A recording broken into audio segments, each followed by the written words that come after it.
Assalamualaikum warahmatullahi wabarakatuh. Selamat malam para pendengar setia, kisah misteri di Shyflash Channel, serta para pembaca sekalian yang tengah menyimak di shyflash.com. Malam ini, saya sang narator, akan kembali membawa Anda masuk ke dalam sebuah kisah yang bukan sekadar dongeng belaka. Ini adalah sebuah rekaman, sebuah bukti bisu dari sebuah peristiwa yang seharusnya tidak pernah terlihat oleh mata manusia. Sebuah rekaman CCTV yang menangkap teror di sebuah jalan yang dijuluki gerbang neraka, Alas Roban. Sebuah kisah tentang bagaimana keputusan sesaat di tengah jalan sunyi dapat membawa Anda pada sebuah pengejaran bukan menuju rumah, melainkan menuju akhir dari segalanya. Mari kita duduk tenang, pejamkan sejenak mata Anda, dan rasakan bagaimana dinginnya malam itu merasuk ke dalam kalbu. Semoga apa yang akan kita saksikan bersama malam ini tidak meninggalkan bekas yang abadi di dalam relung jiwa kita. Fajar, seorang pria 32 tahun dengan tatapan mata yang letih namun penuh tekad, meremas stang motor bebeknya. Jarum jam di dashboard motornya sudah menunjuk pukul 17.45. Senja di Pekalongan telah sirna, digantikan oleh kelabu yang mendung dan berat, seolah langgeng menahan air hujan yang siap jatuh kapan saja. Seharusnya, ia sudah berangkat siang tadi, tapi sebuah panggilan darurat dari klien, sebuah pendingin ruangan di kantor notaris yang rusak di hari paling panas, memaksa Fajar untuk menyelesaikan pekerjaannya hingga larut. Ia bisa menolak, ia bisa mengatakan bahwa ia sudah memiliki janji dengan keluarganya, tetapi rasa tanggung jawab sebagai seorang teknisi yang andal selalu lebih kuat. Istrinya di Cirebon sudah berkali-kali menanyakan keberangkatannya lewat pesan singkat. Besok ultah Zahra, nak.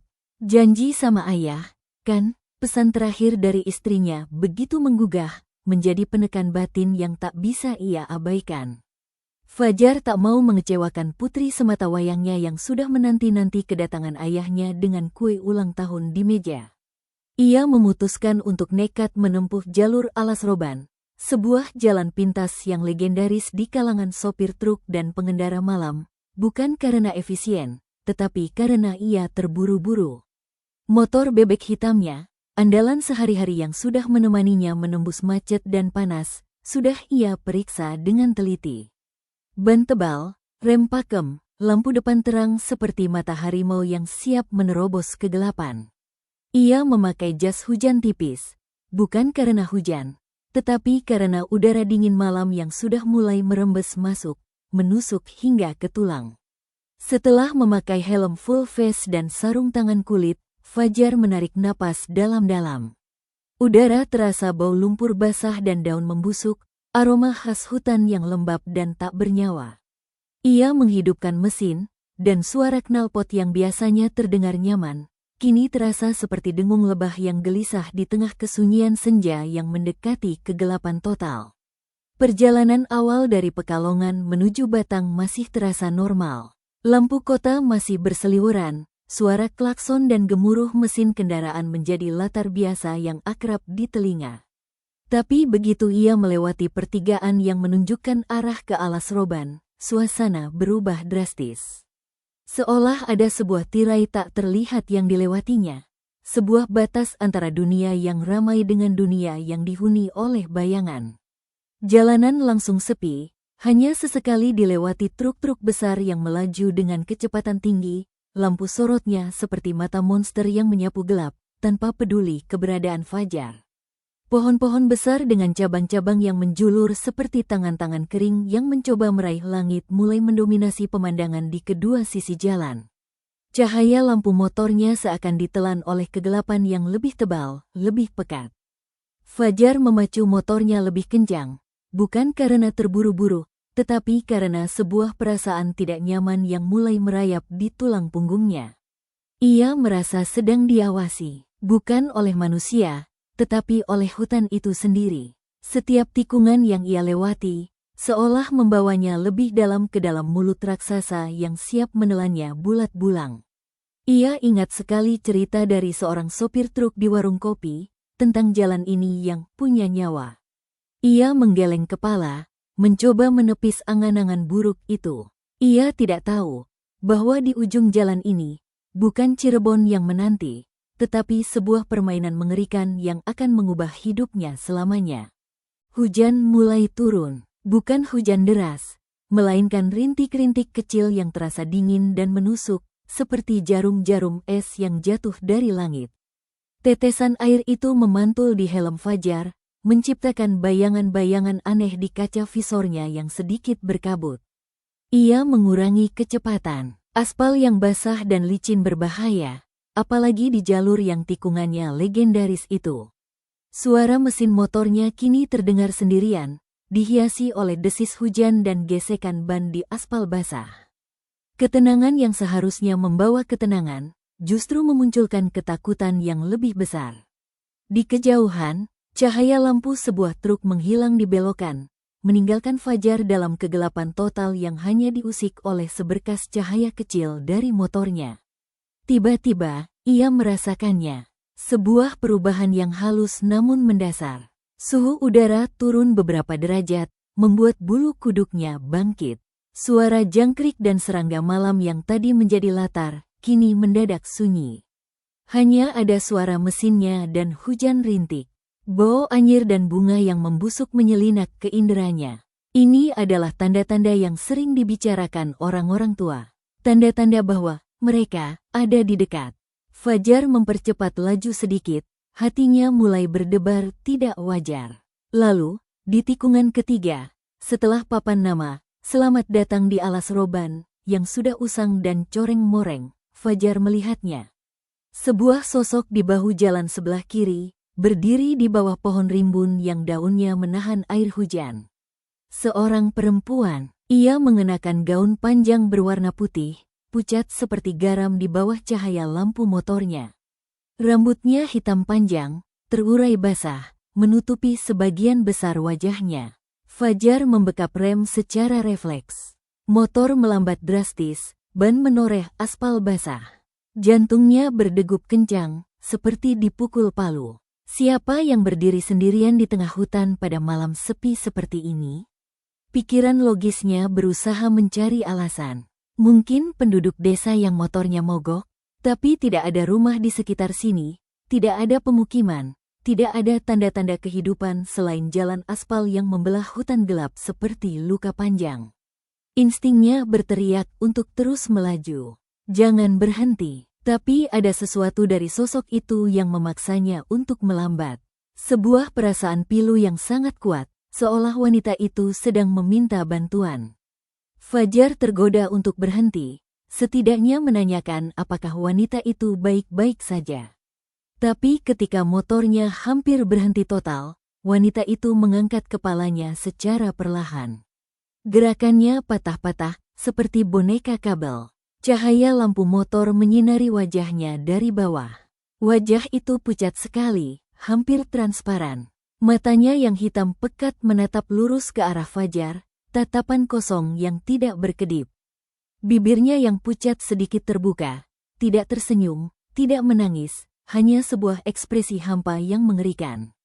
Darah Fajar seolah membeku di pembuluh nadinya. Tanpa sadar, ia memutar gas. Motor melesat meninggalkan sosok itu. Ia tidak berani menoleh ke spion. Rasa bersalah dan ketakutan bercampur menjadi satu. Ia hampir saja berhenti. Ia hampir saja terlibat dalam sesuatu yang tidak ia mengerti. Beberapa ratus meter setelahnya, Fajar mencoba menenangkan diri. Itu cuma bayangan, gumamnya pada diri sendiri. Lelah, mata saya kabur. Tapi ketika ia berani menoleh ke spion kiri, ia melihat sesuatu yang membuat bulu kuduknya meremang.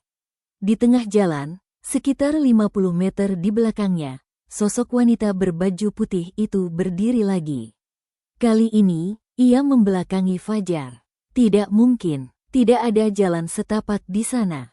Tidak ada tempat bersembunyi. Wanita itu seolah muncul dari udara tipis. Fajar menekan klakson sekali, panjang dan nyaring, memecah keheningan hutan. Sebagai jawabannya, sosok itu perlahan berbalik. Kepalanya berputar dengan gerakan yang tidak wajar, seolah lehernya patah di tengah-tengah. Dan dari mulutnya yang terbuka, keluar sebuah suara. Bukan kata-kata, tapi sebuah tawa. Tawa perempuan yang serak, melengking, dan terdengar sangat dekat, seolah di telinganya sendiri. Pengejaran itu belum dimulai, tetapi permainan mengerikan itu sudah resmi dibuka. Tawa itu memecah konsentrasi Fajar. Ia memutar gas hingga mentok, mesin motornya meraung marah, suaranya memantul di antara pepohonan yang menjulang tinggi. Motor melesat di tikungan berikutnya, ban belakang sedikit tergelincir di aspal basah. Ia tidak lagi peduli pada kecepatan atau tikungan tajam. Satu-satunya yang ada di pikirannya adalah menjauh dari sosok mengerikan itu. Spion motornya hanya menunjukkan jalan gelap yang kosong. Tetapi suara tawa itu seolah menempel di telinganya. Terkadang terdengar dari belakang, lalu tiba-tiba dari atas, dari antara dedaunan pohon yang gelap. Fajar melirik ke atas sekilas, dan apa yang ia lihat membuatnya hampir gila. Di antara cabang-cabang pohon yang disirami cahaya bulan yang temaram, ia melihat sebuah bayangan putih bergerak dengan kecepatan tidak manusiawi, melompat dari satu pohon ke pohon lain, mengikuti laju motornya dengan lincah. Ini bukan lagi penampakan statis. Ini adalah pengejaran. Ia sedang diburu. Ketakutan Fajar mencapai puncaknya ketika sebuah truk tronton dari arah berlawanan mendekat dengan lampu sorot yang menyilaukan.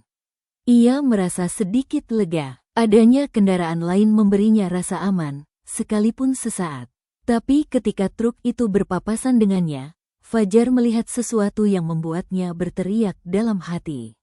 Di atas kabin truk, berdiri tegap sosok wanita berbaju putih itu. Rambutnya menari-nari ditiup angin, tubuhnya membungkuk, dan matanya yang hitam menatap tajam ke arah Fajar. Sopir truk itu sama sekali tidak sadar. Wajahnya biasa saja, seolah ia sedang mengantar boks-boks kosong. Fajar hampir saja kehilangan kendali. Ia membanting stang ke kiri, hampir menabrak pembatas jalan. Truk itu melaju begitu saja dan menghilang di kejauhan. Ia sendirian lagi. Dan kini ia tahu bahwa makhluk itu tidak hanya terbatas di darat. Ia bisa berada di mana saja, di atas kendaraan lain, di pepohonan, entah di mana lagi. Tiba-tiba, motornya terasa sangat berat. Seolah ada seseorang yang menumpang di belakang. Fajar menekan gas lebih dalam, tapi laju motornya malah melambat, seolah ditarik oleh kekuatan tak terlihat. Ia menoleh ke belakang dengan ngeri. Tidak ada siapa-siapa, tapi ketika ia menunduk untuk melihat ke jok belakang, jantungnya nyaris copot. Dua tangan pucat dengan kuku panjang dan kotor mencengkeram samping jok belakang, tepat di depan kakinya. Tangan itu basah oleh hujan, urat-urat biru terlihat jelas di kulitnya yang pucat. Fajar berteriak kencang, campuran antara ketakutan dan kengerian. Ia mengerem mendadak dan meloncat dari motor, membiarkan motor terjatuh ke aspal dengan suara berisik. Ia merayap menjauh, sambil terus menatap motornya yang tergeletak dengan lampu masih menyala. Tangan itu sudah tidak ada lagi. Dari kegelapan, sosok wanita itu perlahan muncul, berdiri di depan motornya yang jatuh. Kali ini, wajahnya terlihat lebih jelas. Ada bekas luka memanjang di satu sisi wajahnya, seolah bekas benturan keras. Matanya yang hitam pekat menatap Fajar dengan intens. "Temani aku," kata sebuah suara serak di kepala Fajar, bukan dari mulut wanita itu. Fajar merangkak bangkit dan berlari sekuat tenaga, membiarkan motornya tergeletak di tengah jalan. Ia tidak tahu kemana harus pergi, yang jelas ia harus menjauh dari sosok itu. Fajar berlari buta di tengah kegelapan. Nafasnya tersengal-sengal, paru-parunya terasa panas dan perih. Hutan di kedua sisi jalan adalah dinding hitam yang tidak bisa ditembus, sebuah labirin tanpa jalan keluar. Ia tidak bisa lari masuk ke dalam. Satu-satunya pilihan adalah terus mengikuti jalan ini. Setiap napas yang ia hembuskan membentuk awan putih di udara yang dingin. Beberapa menit berlari, ia melihat sesuatu yang membuatnya hampir menangis karena lega. Di kejauhan, ada cahaya kuning redup. Sebuah bangunan kecil di sisi jalan. Sebuah warung kopi. Fajar berlari lebih cepat, harapan muncul di hatinya. Ia akan berteduh, meminta tolong, atau setidaknya menenangkan diri sejenak. Ketika ia mendekat, ia melihat seorang pria tua duduk di bangku kayu di depan warung, merokok dengan santainya, seolah tidak ada yang aneh dengan malam yang mencekam ini. Pak, numpang berteduh, seru Fajar dengan suara serak. Pria tua itu mengangguk pelan, tanpa banyak ekspresi. Fajar segera masuk ke dalam warung yang sempit dan berantakan. Ia melepas helmnya, tubuhnya gemetar hebat. Tadi di jalan, Pak, ada perempuan, kata Fajar terbata-bata. Pria tua itu menghisap rokoknya sekali lagi, lalu membuang asapnya perlahan. Sudah berapa kali kamu lihat dia? Tanyanya dengan suara datar, seolah menanyakan cuaca. 2 kali, jawab Fajar. Harusnya kamu jangan berhenti, jawab pria tua itu, tatapannya tajam menusuk. Fajar merasa tidak nyaman. Kenapa, Pak? Kalau dia sudah muncul lebih dari sekali, artinya dia sudah pilih kamu. Kata-kata itu seperti palu godam yang menghancurkan harapan Fajar. Sebelum ia bisa bertanya lagi, sebuah suara yang sangat dikenalnya terdengar. Tawa wanita itu, kali ini sangat dekat, seolah tepat di luar dinding warung. Lampu di dalam warung berkedip sekali, 2 kali, lalu mati total. Gelap. Fajar langsung mengeluarkan ponselnya dan mengaktifkan senter. Cahaya putih kecil itu menyapu ruangan. Pria tua itu sudah tidak ada lagi di kursinya. Pak, panggil Fajar, tidak ada jawaban. Ia menyapukan senter ke seluruh ruangan. Kosong, tidak ada meja, tidak ada kursi, tidak ada rak minuman. Fajar berdiri sendirian di tengah hutan. Tidak ada warung, tidak ada pria tua. Bangunan itu tidak pernah ada. Itu semua hanya ilusi, sebuah jebakan untuk membuatnya berhenti. Motor yang ia tinggalkan tadi, kini berdiri tepat di sampingnya, mesinnya menyala dengan lampu yang terang benderang. Dan di atas jok belakang, sosok wanita berbaju putih itu duduk dengan posisi duduk yang tidak wajar. Kakinya menghadap ke depan sementara tubuhnya menghadap ke belakang, menatap Fajar dengan kepala miring. Kamu tidak bisa lari, kata suara serak itu lagi di kepala Fajar. Ia mundur beberapa langkah, otaknya berusaha keras untuk memahami apa yang terjadi. Warung itu ilusi, pria tua itu ilusi, tapi motornya nyata, dan sosok di atasnya juga terasa sangat nyata. Wanita itu perlahan turun dari jok tanpa menyentuh tanah, kakinya menggantung beberapa senti di atas aspal. Fajar tahu ia harus membuat keputusan, terus berlari tanpa tujuan, atau kembali ke motornya dan menghadapi apapun di depan. Ia memilih yang kedua. Dengan sebuah teriakan yang campur aduk antara nekat dan putus asa, Fajar berlari menuju motornya. Ia tidak peduli jika wanita itu akan menariknya. Ia harus terus bergerak. Tepat saat tangannya menyentuh stang, sebuah mobil pick-up melaju dengan kencang dari arah belakang dan berhenti mendadak dengan suara decitan ban. Seorang pria turun dari dalam mobil, wajahnya cemas. Mas, apa-apaan ini? Kok berhenti di tengah jalan? Tanyanya. Fajar hampir tidak percaya mendengar suara manusia lain yang wajar. Saya diganggu, jawab Fajar. Pria itu, yang mengaku bernama Bram, menggaruk kepalanya. Ya sudah, ayo naik. Jangan berhenti di sini. Nanti kita ke pos keamanan saja. Ada Pak Dharma jaga malam. Kata pos keamanan, seperti oase di tengah gurun pasir.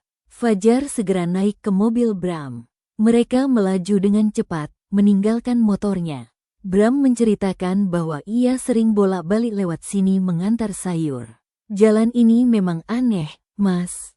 Lebih baik jangan nekat sendirian, katanya. Tapi ketika mereka melewati sebuah tikungan, Fajar melihat sesuatu di spion. Di bak belakang mobil mereka, sosok wanita berbaju putih itu berdiri tegap, menatapnya dengan tatapan kosong. Bram, teriak Fajar. Bram menoleh ke spion, wajahnya pucat.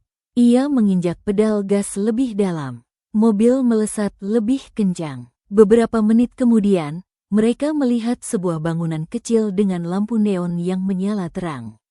Pos keamanan. Mereka berhenti dengan kasar. Seorang pria berseragam keamanan, Pak Dharma, keluar dengan wajah bingung. "Kenapa?" tanyanya. "Ada yang ngikutin kami, Pak," seru Bram. Pak Dharma menatap ke arah gelap di belakang mobil mereka, lalu menghela napas. "Masuk, cepat," perintahnya.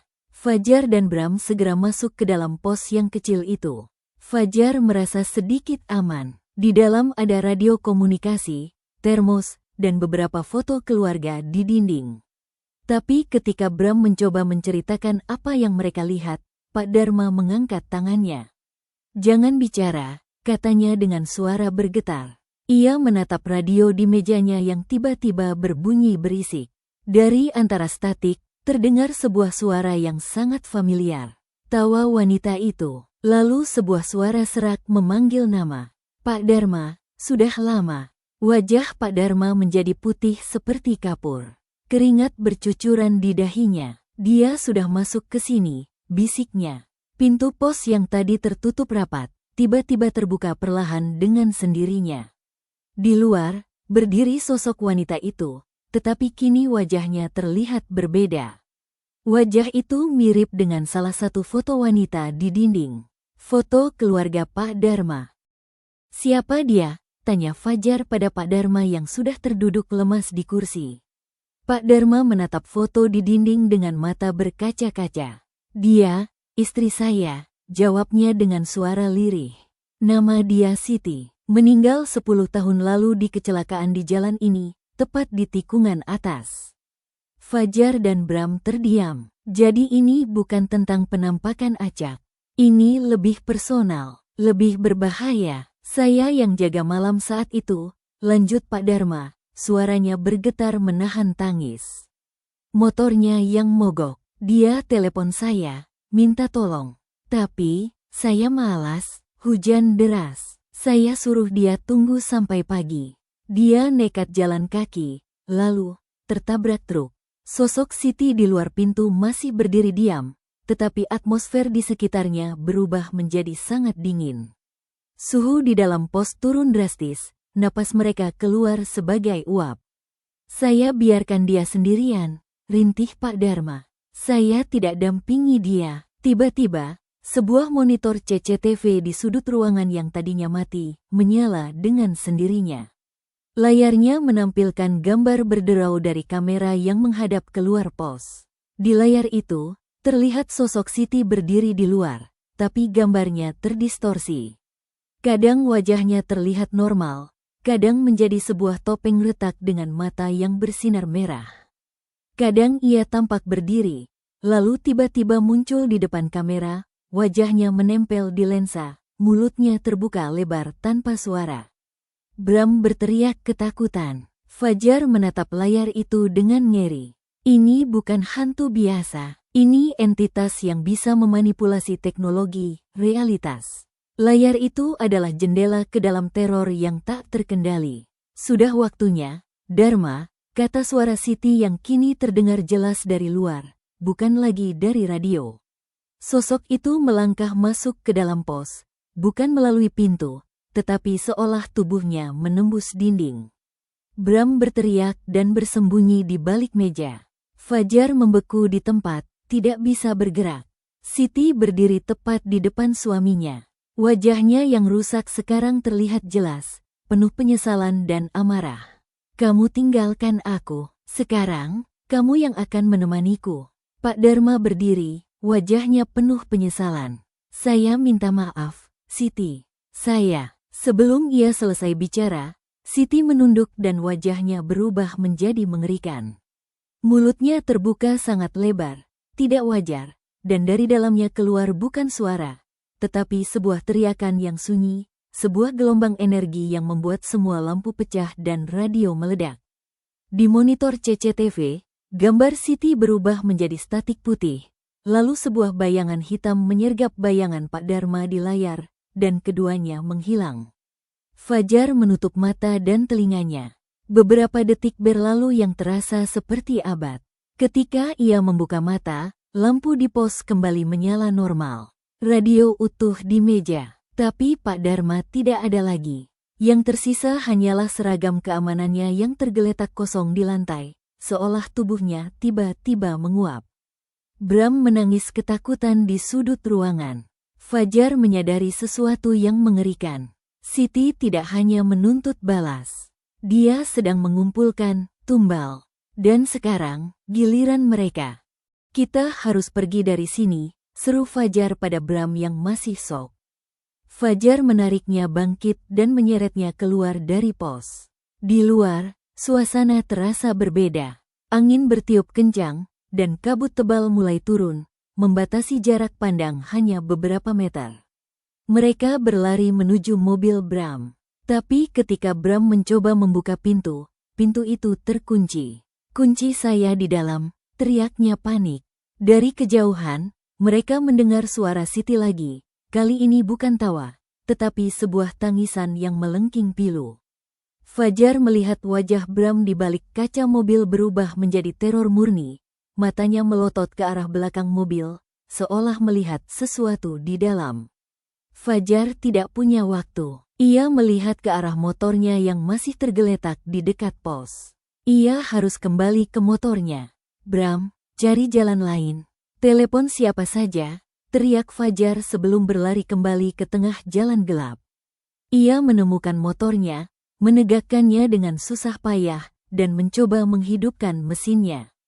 Mesin itu sulit menyala, seolah ada yang menahannya.